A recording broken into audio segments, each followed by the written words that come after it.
نحمده ونصلي على رسوله الكريم اما بعد فاعوذ بالله من الشيطان الرجيم بسم الله الرحمن الرحيم رب اشرح لي صدري ويسر لي امري واحلل عقدة من لساني يفقهوا قولي. باب اسم من منع ابن السبيل من الماء.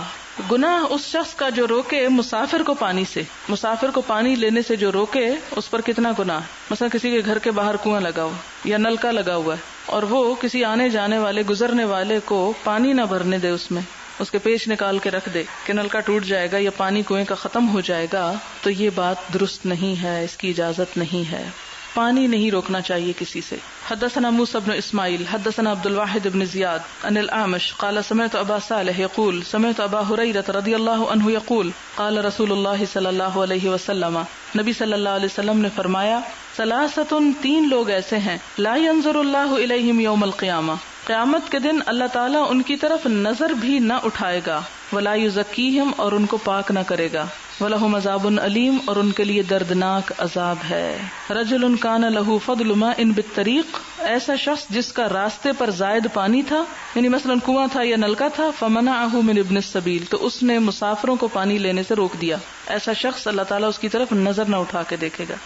ورجل، اور ایک ایسا شخص، بایا امامن، جو کسی امام سے بیعت کرے، لا یبایعہ الا لدنیا، نہ بیعت کرے مگر دنیا کی نیت سے، کچھ حاصل کرنے کے لیے. فإن اعطاہ منہا، پھر اگر وہ اس میں سے اس کو کچھ دے، رضیہ تو راضی ہو جائے، وإن لم یؤتہ، اور اگر اس کو نہ دے، منہا اس میں سے، سخطہ تو ناراض ہو جائے. یہ کس طرح کہ جیسے آپ دیکھیں کہ ہمارے ہاں لوگ مل کر سیاسی جماعت بناتے ہیں، پھر اس کے بعد ایک شخص ان میں سے وزیر اعظم کی پوسٹ پہ پہنچ جاتا ہے. اب جو لوگ اس کے ساتھ ورکر ہوتے ہیں، کام کرنے والے ہوتے ہیں، ان کا کیا ہوتی ہے ڈیمانڈ کہ ان کو بھی کسی نہ کسی جگہ پر کھپایا جائے، ان کو کوئی عہدے دیے جائیں.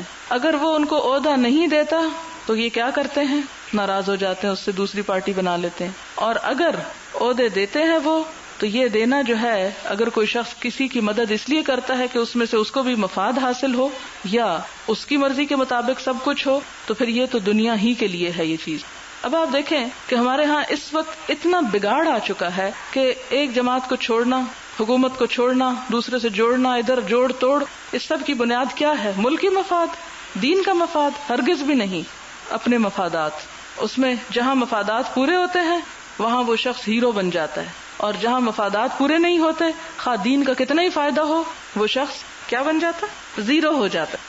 اچھا جناب، ورجل، اور ایسا شخص، اقام صلاتہ بعد العصر، جس نے عصر کے بعد اپنا بازار لگایا، اپنا سودا رکھا، عصر کے بعد سودا رکھا. فقال واللہ الذی لا الہ غیرہ، پھر کہا اللہ کی قسم جس کے سوا کوئی الہ نہیں، لقد اعطیت بہا کذا و کذا، کہ مجھے اس کا اتنا اور اتنا ملتا تھا. جھوٹی قسم کھا کے سودا بیچتا ہے عصر کے بعد. فصدقہ رجل، تو دوسرا شخص اس کو سچا سمجھ لیتا ہے. ثم قرأ هذه الآیہ، پھر آپ صلی اللہ علیہ وسلم نے یہی آیت پڑھی، ان الذین یشترون بعہد اللہ وایمانہم ثمنا قلیلا. اب آپ دیکھیں کہ یہ آپ کے ذہن میں خیال ہے کہ عصر کی بات کیوں کی گئی ہے. اس میں کسی بھی وقت جھوٹی قسم کھانا جو ہے وہ غلط ہونا چاہیے تھا، تو خصوصی طور پر عصر کی بات اس لیے کہ عصر کے بعد کاروبار بند ہو رہے ہوتے ہیں، سب لوگ گھر جا رہے تھے. عموماً کیا ہوتا ہے، جیسے آفیسز بند ہوتے ہیں تو لوگ جب آفیسز سے تھکے ہارے نکلتے ہیں تو گھر کی ضرورت کی کوئی چیز انہیں خریدنی یاد آ جاتی اور بازار میں جاتے ہیں. اور بیچنے والے اس وقت اپنا بازار لگاتے ہیں کہ اب شکار ہاتھ آئیں گے، جلدی میں لوگ جو بھی بتائیں گے خرید لیں گے. تو اس وقت وہ اتنا ذہنی تھکاوٹ کا شکار ہوتے ہیں کہ زیادہ بھاؤ تاؤ وہ نہیں کر سکتے، لہٰذا وہ کہتے ہیں اچھا کتنے کا، اتنے کا، اور وہ کہتا ہے قسم سے اتنی تو خرید بھی نہیں، اور وہ جو جھوٹی قسم کھا کے اس کو بیچ دیتا. تو فرمایا ایسا شخص دنیا میں تو بہت نفع کما گیا، لیکن قیامت کے دن جو ہے اللہ تعالیٰ اس کی طرف نظر اٹھا کے بھی نہ دیکھے گا. آپ دیکھیں کہ عموماً ہمارے ہاں یہ جو سڑکوں پہ کھڑے ہو کے چیزیں بیچ رہے ہوتے ہیں نا، ہمارے پاکستان میں زیادہ زیادہ پھول بیچتے ہیں یا ناریل بیچ رہے ہوتے ہیں یا اخباریں بیچ رہے ہوتے ہیں، چند ایسی چیزیں. لیکن مجھے پتا چلا کہ سعودی عرب میں اور بھی چیزیں اس طرح کی بعض اوقات اس طرح بازاروں میں لوگ آ کے بیچتے ہیں جن کی مستقل دکانیں نہیں ہوتی. اس میں سے ایک عود لکڑی ہوتی ہے، بڑی مہنگی ہوتی ہے. عود کو وہ عموماً انگیٹھیوں میں دہکاتے ہیں اور جس سے پورا گھر میں خوشبو کرتے ہیں. جیسے ہمارے یہاں اگربتی ہوتی ہے تو بڑی سستی سی ہوتی ہے، لیکن ان کے یہاں عود ہوتی ہے جو کئی 100 ریال تولہ تک ملتی. تو اس میں بعض لوگ کیا کرتے ہیں کہ اس سے ملتی جلتی لکڑی لے کے شکل میں یا اس کے ڈیزائن میں اس کے اوپر عود کا پرفیوم چھڑک کے سکھا لیتے ہیں. اور پھر کیا ہوتا ہے کہ جب کوئی راہ گزرتا ہے تو اسے کہتے ہیں کہ واللہ اور قسمیں کھا کھا کے کہ یہ اتنی مہنگی اور اتنے کی خریدی ہوئی ہے، حالانکہ وہ ٹکے کی مال نہیں ہوتی. اب وہ کہتے ہیں دیکھو سونگو تو صحیح، تو جب وہ سونگتا ہے تو خوشبو تو اس میں سے پیور عود کی آ رہی ہوتی ہے. اب کیا ہوتا ہے، اس نے خریدا اور چلا گیا، اور یہ فراڈیا جو ہے یہ اگلے دن وہاں بازار میں ہوتا ہی نہیں. تو اس طرح کئی لوگ ایسے ٹھگ بازوں کے ہاتھوں لٹ جاتے ہیں. یہ ٹھگ باز جو ہیں یہ بظاہر کیا ہیں، بہت پیسہ کما رہے ہیں، بہت عقل مند اور ہوشیار ہیں، دوسرے کو دھوکہ دے کر خوش ہوتے ہیں، لیکن وہ یہ نہیں سوچتے کہ اللہ کے ہاں ان کا مقام اس دھوکے بازی کے بعد کیا رہ جائے گا، کہ اللہ تعالیٰ ان کو اپنی نگاہوں میں بھی نہیں رکھے گا. بہرحال باب سکر الانہار، نہر کا پانی روکنا. حدثنا عبداللہ بن یوسف حدثنا اللیث قال حدثنی ابن شہاب عن عروہ عن عبداللہ بن الزبیر رضی اللہ عنہما انہ حدثہ ان رجلا من الانصار خاصم الزبیر، کہ انصار میں سے ایک شخص نے زبیر سے جھگڑا کیا اندر نبی صلی اللہ علیہ وسلم، نبی صلی اللہ علیہ وسلم کے پاس آ کر، فی شراج الحرۃ، حرہ کی ندی کے بارے میں. یعنی ایک زمین پہ جھگڑا ہو گیا، کس کا؟ حضرت زبیر کا.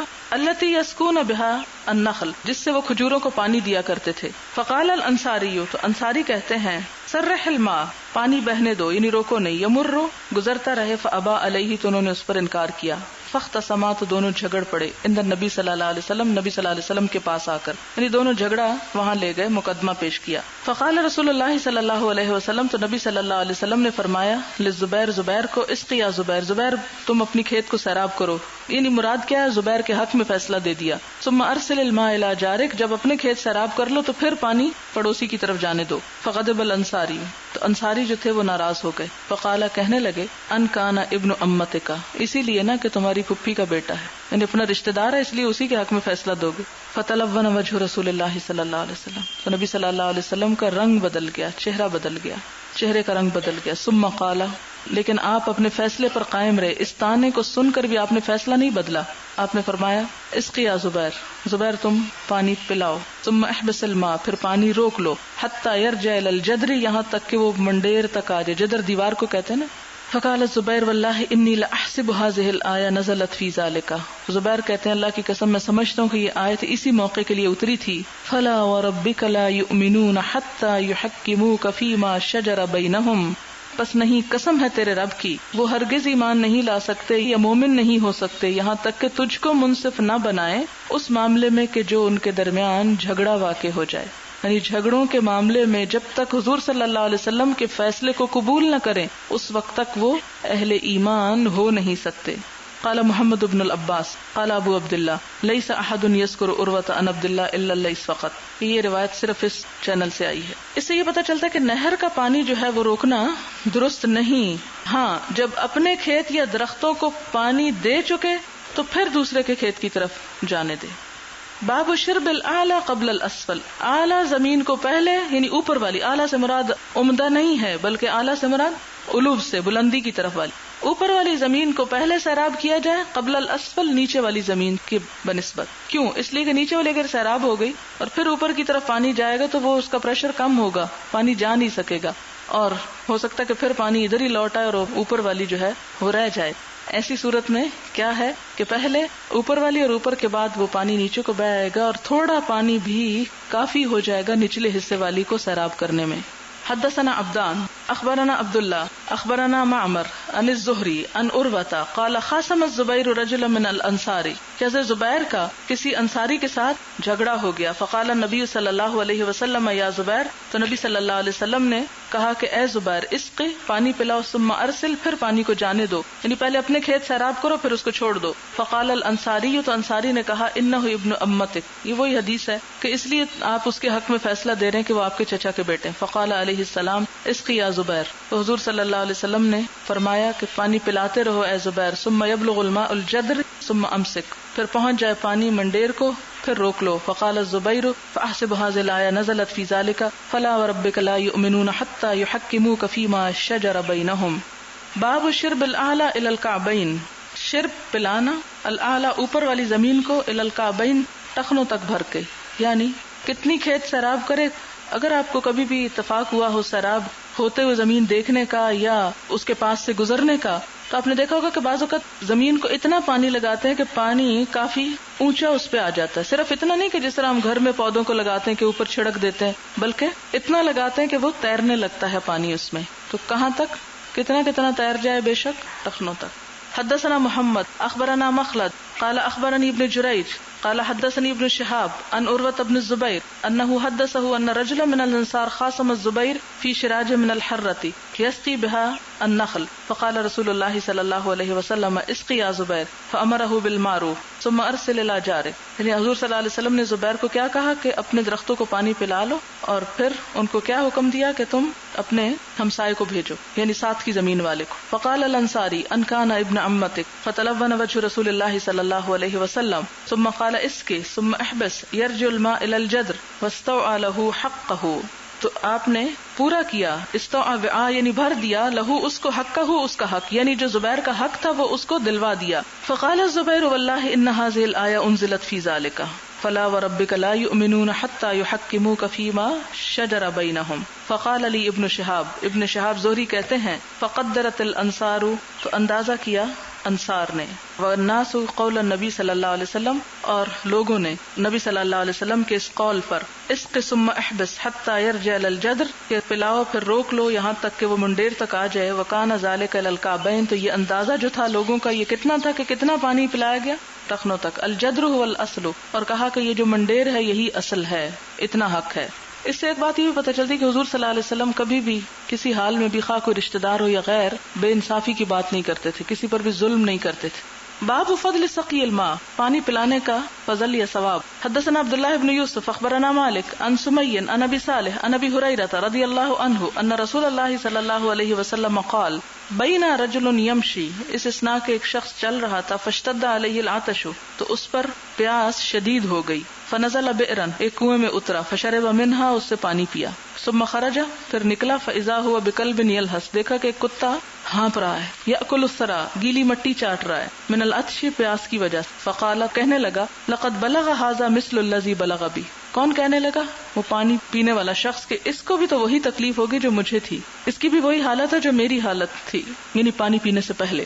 تو کیا کیا اس نے؟ فملأ خفہ، پھر کنویں میں اترا اور اپنا موزہ بھر کے لایا، چمڑے کا تھا نا اس لیے. ثم امسکہ بفیہ، پھر اسے اپنے منہ سے پکڑا، اس لیے کہ کنویں پہ اوپر چڑھنے کے لیے ہاتھ تو استعمال نہیں کر سکتا تھا، تو موزہ جو پاؤں میں پہننے کی چیز تھی اس کو منہ میں پکڑ کے، ایک طرح سے جوتے کا ہی کام مقام ہوتا ہے. پھر کیا کیا اس نے؟ ثم رقیہ، اوپر چڑھا، فسقى الکلب، کتے کو پانی پلایا. فشکر اللہ لہ، اللہ تعالیٰ نے اس کے اس عمل کی قدردانی کی. فغفر لہ، اس کی بخشش کر دی. قالوا یا رسول اللہ، لوگوں نے کہا اللہ کے رسول صلی اللہ علیہ وسلم، وَإِنَّ لَنَا فِي الْبَهَائِمِ أَجْرًا، کیا جانوروں کے ساتھ بھلائی اور خیر خواہی کرنے کا بھی اجر ہوتا ہے؟ اس پہ بھی ثواب ہے، ان کے بھی حقوق ہیں. جدید زبان. قال فی کل کبد رطبۃ اجر، کہ ہر تر جگر رکھنے والے کے ساتھ بھلائی کا اجر ہے. رطب کہتے ہیں تر، یعنی زندہ، ہر زندہ چیز کے ساتھ بھلائی، خواہ وہ انسان ہو یا حیوان ہو یا جانور ہو، ہر ایک کے ساتھ بھلائی کا اجر و ثواب ہوتا ہے. قال فی کل کبد رطبۃ اجر. تابعہ حماد ابن سلمہ والربیع ابن مسلم عن محمد ابن زیاد.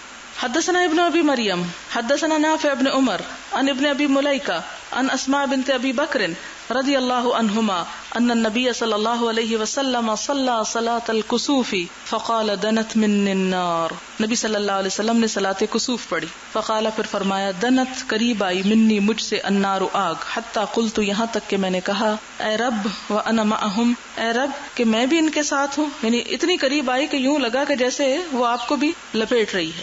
استغفر اللہ.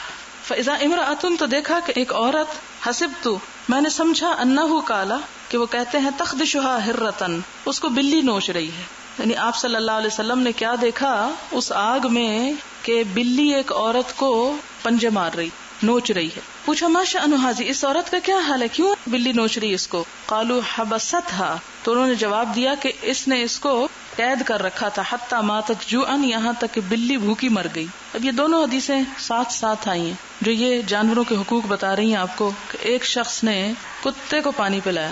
وہ جو ہمارے ہاں نا ایک طوائف تھی اور اس نے پانی پلایا، تو یہ حدیث میں کیا الفاظ آتے؟ کوئی مرد تھا، ایک شخص تھا بس. وہ شاید ہم نے خود ہی مزید بہت سی باتوں کو جواز دینے کے لیے بات گھڑ لی، یا شاید کسی روایت میں وہ بھی ہو، لیکن بہرحال ایک شخص نے کتے کو پانی پلایا تو اس کی بخشش ہو گئی، اور دوسری عورت نے بلی کو باندھ کے مارا تو اس کی پکڑ ہو گئی. اور وہ آپ صلی اللہ علیہ وسلم کو آگ دکھائے گی، اتنی قریب سے دکھائے گی کہ آپ کو محسوس ہوا کہ شاید آپ کو بھی وہ آگ کھینچ لے. قرآن پاک میں آپ دیکھیں کہ جہنم کی جو صفات ہیں اس میں ایک یہ بھی آتی ہے کہ کلا انہا لظا نزاعۃ للشوا تدعو من ادبر وتولى، کہ آگ پکار رہی ہوگی جو بھی اس سے منہ موڑے گا. اور آپ نے کبھی دیکھا کہ جب آگ بھڑکتی تو شعلے اس طرح پیچھے آتے ہیں کہ جیسے وہ آپ کو پکڑنے آ رہے ہیں. یہ آگ کی ویسے بھی خصوصیت ہے. یہ بتا رہی کہ لاسٹ ٹائم جب مینا میں آگ لگی تھی تو ایسا محسوس ہوتا تھا کہ لوگ آگے بھاگ رہے ہیں اور آگ پیچھے سے آ کے ان کو پکڑ رہی ہے، ہوا کے رخ میں جیسے دوڑ رہی ہے ان کے پیچھے، اتنی تیزی سے پھیل رہی تھی. تو یہ آگ کی خصوصیت ہے. تو اسی کا ذکر آپ صلی اللہ علیہ وسلم نے کیا کہ اتنی قریب سے وہ دکھائی گئی. جہنم یوں لگتا تھا کہ جیسے آپ صلی اللہ علیہ وسلم فرماتے ہیں وَأَنَا مَعَهُمْ، کہ شاید میں بھی ان کے ساتھ ہوں. لیکن اتنی قریب، یعنی بہت قریب سے اندر سے ایک عورت دکھائی گئی جو آگ میں بھی جل رہی تھی، اور اس کے ساتھ یہ کہ آگ میں ایک بلی اپنا بدلہ اس سے لے رہی تھی اور اسے نوچ نوچ کے کھا رہی تھی. اور وہ اس وجہ سے کہ اس نے اس بے زبان جانور کو اذیت دے کے مارا تھا. تو اس سے کیا پتہ چلتا ہے کہ ظلم اگر جانور پر بھی ہو تو اتنا سخت بدلہ ہے، اگر انسان پر کوئی کرے تو اس کا کیا بدلہ ہوگا. حدثنا اسماعیل قال حدثني مالك عن نافع عن عبد الله بن عمر رضي الله عنهما ان رسول الله صلى الله عليه وسلم قال عذبت امرأة في هرة حبستها، ایک عورت کو عذاب دیا گیا ایک بلی کی وجہ سے جس کو اس نے روک رکھا تھا. حتى ماتت جوعا، یہاں تک کہ وہ بھوک سے مر گئی. فدخلت فيها النار، اس کی وجہ سے آگ میں چلی. اسی کہتے ہیں کہ پرندے یا تو پالو نہیں، جیسے گھر میں مچھلیاں لوگ رکھ لیتے ہیں، پرندے رکھ لیتے ہیں، جانور پال لیتے ہیں اور پھر خود گھر سے غائب ہو جاتے ہیں. وہ بےچارے دھوپ میں کھڑے رہتے ہیں، بعض اوقات ان کو کھانا پینا نہیں دیتے. تو بہتر ان کو آزاد کر دو، وہ خود اپنا رزق تلاش کریں، کیونکہ غفلت سے بھی اس طرح ان کو مار دینا جو ہے یہ بھی نقصان دہ ہے، ظلم ہے. اور چھوٹا سا ظلم نہیں، بہت بڑا ظلم ہے. فدخلت فيها النار، تو وہ عورت اس کی وجہ سے آگ میں گئی. قال فقال والله اعلم لانت اطعمتيها ولا سقيتيها حين حبستيها، تو آپ نے فرمایا کہ اللہ تعالیٰ خوب جانتا ہے کہ نہ تو اس نے اس کو قید میں کھانا دیا نہ پانی دیا جس وقت کہ اس کو پکڑے رکھا، ولا انت ارسلتيها، نہ اسے آزاد چھوڑا، فاکلت من خشاش الارض، کہ وہ زمین کے کیڑے مکوڑے کھا سکتی، یعنی زمین میں اپنے کو چوہے وغیرہ پکڑ کے اپنا پیٹ بھر لیتی خود تلاش کر کے. سے کیا پتہ چلتا ہے؟ ان دو احادیث کی جہاں اہمیت پتہ چلتی ہے کہ ان کے حوالے سے جانوروں پر بہت رحم و کرم کی ضرورت ہے یا ان کے بھی حقوق کا لحاظ رکھنے کی. اور آپ دیکھیں کہ جدید دنیا میں تو 1400 سال بعد ان کے حقوق کی بات ہونے لگی ہے اور ایسی NGOs اور ایسی تنظیمیں بن رہی ہیں جانوروں کے حقوق کی علمبردار ہیں. لیکن کبھی کسی نے پلٹ کر دیکھا کہ 1400 سال پہلے یہ سب کچھ اسلام نے ہمیں سکھا دیا ہے اور ہمیں کرنے کو بھی کہا ہے. اگر ہم نہ کریں تو وہ الگ بات ہے. لیکن ان حدیثوں کو بہت مس کوٹ کیا جاتا ہے، مس انٹرپریٹ کیا جاتا ہے، اس کو بہت غلط مانا لیا جاتا ہے. عموماً لوگ کہتے ہیں تم یہ جو نمازیں پڑھ رہے ہو بڑے دین کے لیے بھاگے دوڑے پھر رہے ہو، کیا پتا اللہ تعالیٰ کسی کتے کو پانی پلانے جیسی نیکی پر بھی بخش دے. چھوٹی سی نیکی اللہ تعالیٰ کو پسند آ جائے، اس میں تو کوئی شک نہیں کہ چھوٹی سی پسند آ جائے. لیکن اگر کسی کی نیت اللہ کی عبادت کی ہے ہی نہیں تو وہ چھوٹی نیکی اس کو توفیق کہاں سے ہوگی؟ جو بڑے بڑے اجر و ثواب کے کام جس پہ بتایا گیا یہ اجر و ثواب کا وہ نہیں کرتا تو اس کے نزدیک چھوٹی نیکی کیا معنی رکھتی ہوگی کہ وہ چھوٹی بھی کر لے. اصل بات یہ ہے کہ کسی بھی چیز میں اطاعت بڑی یا چھوٹی کوئی چیز نہیں ہوتی. اصل چیز کیا ہوتی ہے؟ دل کا ارادہ اور لگن اور جذبہ جس کے ساتھ انسان کوئی نیکی کا کام کرتا ہے. بعض اوقات ایک ذرہ جو ہے وہ بھی بہت قیمتی ہو جاتا ہے اور بعض اوقات ڈھیر بھی بیکار ہوتا ہے. جیسے آپ صلی اللہ علیہ وسلم فرمایا تمہارے ذریعے ایک شخص ہدایت پا جائے تو تمہارے لیے وہ کتنا 100 سرخ قیمتی اونٹوں سے بہتر ہے. اس میں یہ نہیں کہا کہ کوئی 1000 ایک ہوں گے تو تمہاری بخشش ہوگی ورنہ تمہاری بخشش بھی نہیں. اصل چیز یہ کہ اللہ تعالیٰ نہ شکل و صورت دیکھتا ہے نہ کسی کے مہارت دیکھتا ہے، وہ یہ دیکھتا ہے کہ دل کا اخلاص کتنا ہے، نیت کیا ہے، جذبہ کیا ہے. باب من رأى ان صاحب الحوض او القربة احق بمائه، من رأى جس نے دیکھا، جو سمجھتا ہے کہ صاحب الحوض حوض والا یعنی جس کا حوض ہے یا کنواں ہے، او القربة یا مشک والا، احق بمائه زیادہ حقدار ہے اس کے پانی کا. مثلا اگر کسی کی زمین میں ٹیوب ویل لگا ہوا ہے اور دوسرا شخص کہتا ہے کہ پہلے مجھے سیراب کرنے دو اور وہ کہتا نہیں پہلے میں اپنا کروں گا، تو کیا وہ گناہگار ہوگا؟ نہیں، وہ زیادہ حقدار ہے کہ پہلے اپنا کر لے. حدثنا قتيبة حدثنا عبد العزيز عن ابي حازم عن سهل بن سعد رضي الله عنه قال اتي رسول الله صلى الله عليه وسلم بقدح فشرب، نبی صلی اللہ علیہ وسلم کے پاس ایک پیالہ لایا گیا، آپ نے اس سے پیا. وعن يمينه غلام هو احدث القوم، آپ کے دائیں طرف ایک بچہ بیٹھا ہوا تھا جو سارے لوگوں میں سے کم سن تھا. والاشیاخ عن يساره، اور بڑے بڑے شیوخ جو تھے وہ آپ کی بائیں جانب تھے. قال یا غلام، آپ نے فرمایا اے بچے، اتأذن لی، کیا تم مجھے اجازت دیتے ہو ان اوتی الاشیاخ، کہ میں یہ دے دوں بڑوں کو پہلے. اس میں آپ دیکھیں کہ اسلام کے ایٹیکیٹس، اخلاق ہم جیسا کیا واقعی بچوں کے ایسے حقوق دیتے ہیں یا بچوں کو اس طرح ٹریٹ کرتے ہیں یا پوچھتے ہیں ان سے کوئی بات؟ کبھی بھی نہیں پوچھیں گے، یہ تو بچے ہی، ان سے کیا پوچھنا، ان کو بیٹھنے بھی نہیں دیتے پاس، پوچھنے تو دور کی بات۔ عموماً ہمارے کیا ٹرینڈ پر تمہارا بڑوں کی مجلس میں بیٹھنے کا کیا کام، یہ بھی ایک غلط طرز عمل ہے جو مائیں اختیار کرتی، الا یہ کہ کوئی ایسی بات ہو کہ جو واقعی بچوں کے لیے نقصان دہ ثابت ہوتی ہو، عام مجالس میں بچوں کو شریک کرنا چاہیے۔ ہم کہتے ہیں یہ بچے ان کو کیا سمجھ، حالانکہ وہ سب سمجھتے ہوتے ہیں۔ حضور صلی اللہ علیہ وسلم کے زمانے میں بھی اور بعد میں بھی محدثین کی جو حدیث کی محفلیں ہوتی تھی اس میں بعض اوقات مائیں صرف برکت کے لیے دودھ پیتے بچوں کو لے جایا کرتی تھی، اور وہ اس لیے کہ بچے جو کچھ سنتے ہیں وہ اپنے برین میں اس کو محفوظ کر لیتے ہیں، وہ میموری میں جذب ہو جاتے ہیں، وہ باتیں، وہ مناظر، وہ سینز، وہ سب کچھ، اور اس کی برکت جو ہے وہ بعد میں فائدہ دیتی ہے۔ اب میں اپنی پرسنل مثال آپ نے دیکھی ہوگی کہ ہشام صرف 40 ڈیز کا تھا جب میں اسے درس پہ لے جانے لگی، جب میں خود نکلنے لگی 40 ڈیز کے بعد عام گیدرنگ میں، تو اس دن سے وہ جانے لگا، اور 2-2.5 سال تک وہ جتنی بھی دیر یہاں کلاس میں بھی کئی دفعہ شروع میں جتنی دیر بھی بیٹھتا تھا خاموش بیٹھتا تھا، لیکن اب اس کی ایج کچھ اس طرح کی آ گئی ہے کہ جس میں وہ ہلچل اور اس کی اپنے انٹرسٹ اور کھیل کود ہے، تو ایسی صورت میں وہ ایک یعنی ڈسٹربنس کریٹ کرنے کا مسئلہ۔ لیکن اس کا یہ مطلب نہیں کہ آپ ان کو اس بلڈنگ کے اندر ہی نہیں لائیں، آپ لائیں کسی اور دوسری جگہ پر ان کو بٹھا سکتے ہیں جس میں کچھ نہ کچھ وہ سن لیں، کچھ آپ سن لیں۔ آپ دیکھیں کہ مسجد میں کیا بچے نہیں جاتے تھے، جایا کرتے تھے۔ اب یہ تو نہیں پاسبل کہ ایک سنجیدہ مجلس میں آپ بچوں سے کھیلتے رہیں، کیونکہ بہت سی مائیں پھر کیا کرتی ہیں، وہ پڑھنے کی بجائے بچوں ہی کے ساتھ خود بچہ بن جاتی ہیں، تو ایسی صورت میں جو ہے وہ پھر باقی لوگوں کے لیے تکلیف دہ اور نقصان دہ ہوتا ہے۔ جب شروع سے ہم جاتے ہیں تو بچوں کو عادت ہو جاتی ہے۔ اسی طرح آپ دیکھیں کہ بعض اوقات مائیں نماز نہیں پڑھتی، جب وہ نئی نماز پڑھنے لگتی ہیں تو بچے ان کے لیے وبال بنتے، وہ کہتے ہیں یہ کیا کرنے لگے آپ۔ اسی طرح بچے بڑی عمر کے ہو جاتے ہیں، جب وہ مائیں سر ڈھکتی ہیں تو بچے کھینچنے لگتے ہیں کہ یہ آپ کیا بننے لگی ہیں۔ یا اسی طرح کوئی بھی دین کا کام جو ہے بڑے عمر کے بچے پھر اسے ایکسپٹ نہیں کرتے، تو ہمیشہ کمیونیکیٹ کیا کریں۔ جو چیزیں آپ سوچتی ہیں، جو پڑھتی ہیں، جو دیکھتی ہیں، جو سنتی ہیں، وہ صرف اپنے ذات تک محدود نہ رکھیں، بچوں کو اس میں انوالو کریں۔ اس سے بچے غیر محسوس طریقے سے اس چیز سے مانوس ہو کر سیکھتے چلے جائیں گے۔ اگر آپ ان کو ہٹائیں گے ان کے دل میں نفرت پیدا ہوگی، معلوم نہیں یہ کیا چیز ہے کہ جس میں میری شرکت جو ہے وہ معیوب ہے یا ناپسندیدہ ہے، اس سے فاصلے بڑھتے ہیں۔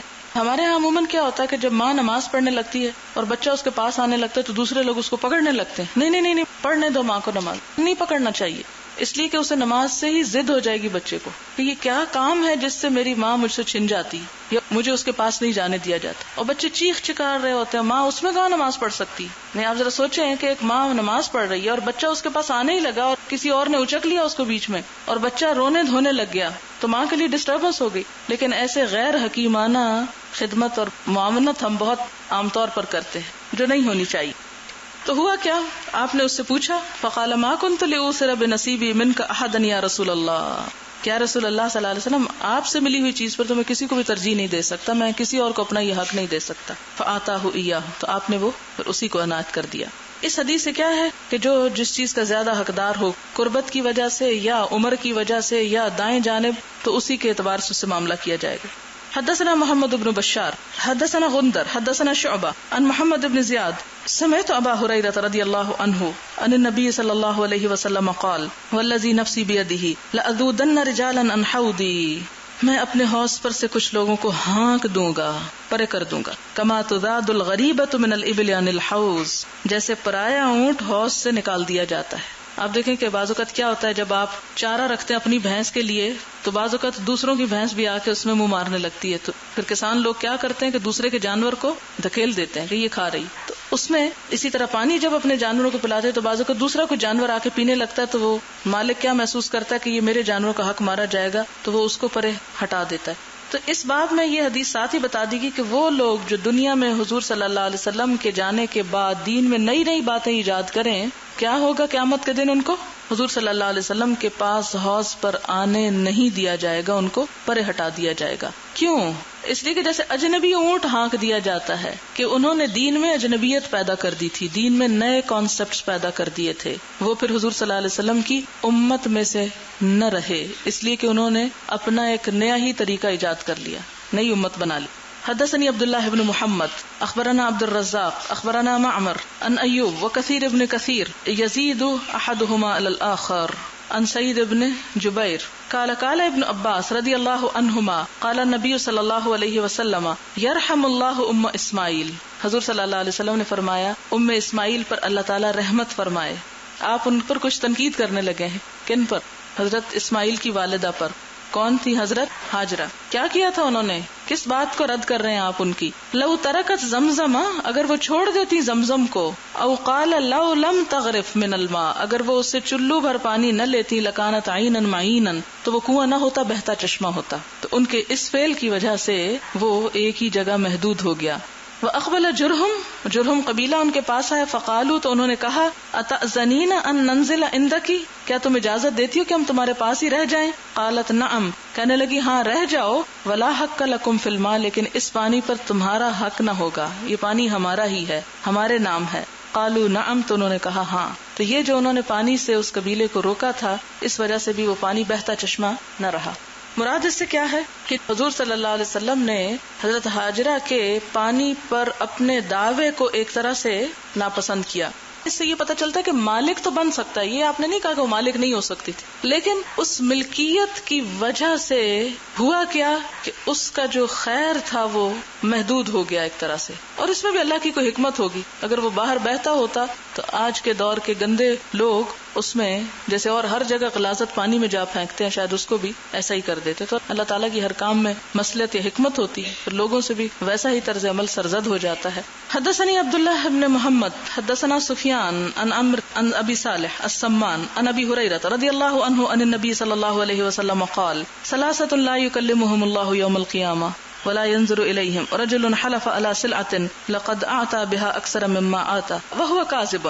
یہ بھی حدیث پیچھے گزر چکی ہے. ورجل حلف على يمين كاذبة بعد العصر ليقتطع بها مال رجل مسلم ورجل منع فضل مائه فيقول الله اليوم أمنعك فضلي كما منعت فضل ما لم تعمل يداك.